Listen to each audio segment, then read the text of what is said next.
Shirley Winter Show live, local, topical, and relevant, my friends. All right.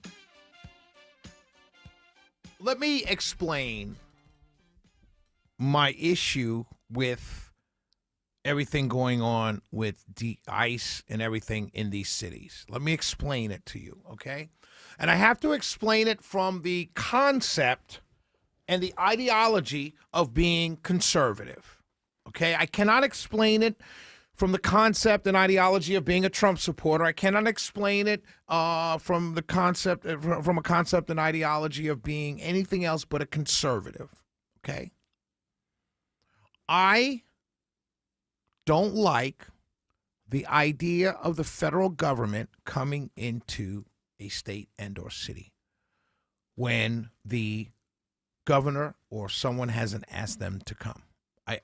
It's the principle of mine. It's something that I don't agree with. Now, I understand what you're going to say at this point. You're going to say, if you're conservative, well, if the municipalities, the governor and the cities are not following federal law, what do you do? Well, that has been answered.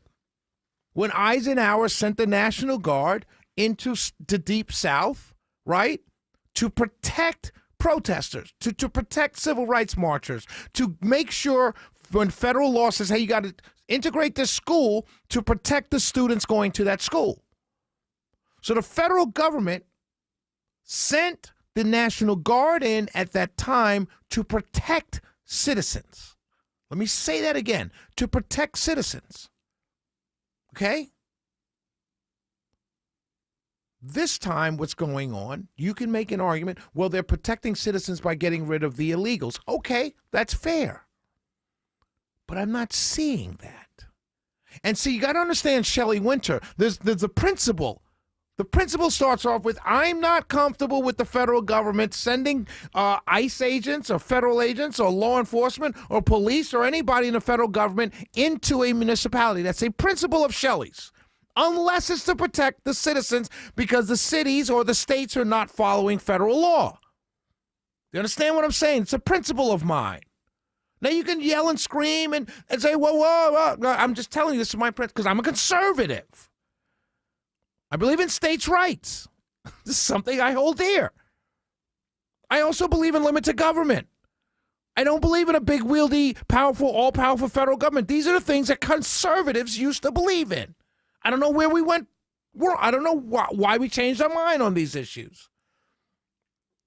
But another reason why I don't like what's going on is because we have the midterms coming up. And these are tough, heady elections coming up. I'm not going to use a term that that people use all the time. The most important election of our lifetime. No, I'm not going to go that far. I'm not going to tell you that because it's not. Okay, let's be honest. It's not. But they're very important. And I live in Georgia.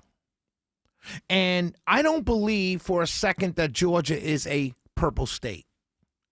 I do, however, believe that we can lose some very important statewide races if we continue supporting what's going on around the country. Let me give you a perfect example. Today, ICE went into a Walgreens in Chicago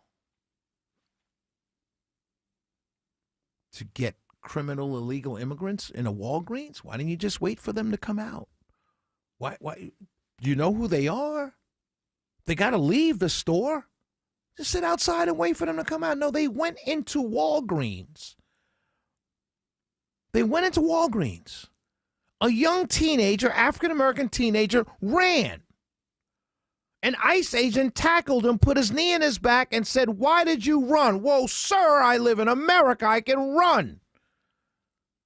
Why did I run? What kind of question is that? You're law enforcement. You know who you're there to find. It's not me. I'm not an illegal immigrant, and you should know I'm not an illegal immigrant because you're here ostensibly to target illegal criminal immigrants.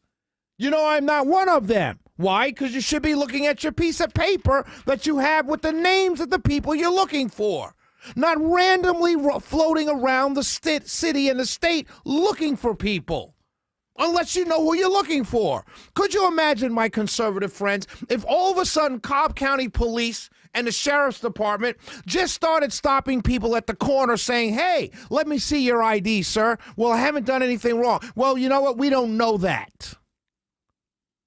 How would you feel? You wouldn't like it. Well, you probably would, because maybe it didn't happen to you. But as soon as it did start happening to you, you would have a problem with it. We either have principles that we stand on as conservatives or we don't. And if we're going to slide back and forth on the things that we believe in, then we don't really believe in anything. We don't believe in states' rights. We don't believe in limited government. We don't believe in small government. We don't believe in anything. All we believe in is our guy's in charge and he's right on everything he does. And that's dangerous. That is extremely dangerous.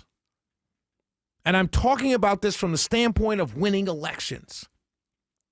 I need Burt Jones as our next governor. I'd like to see Greg Dolezal as lieutenant governor. I'd like to see my friend Kelvin King as Secretary of State.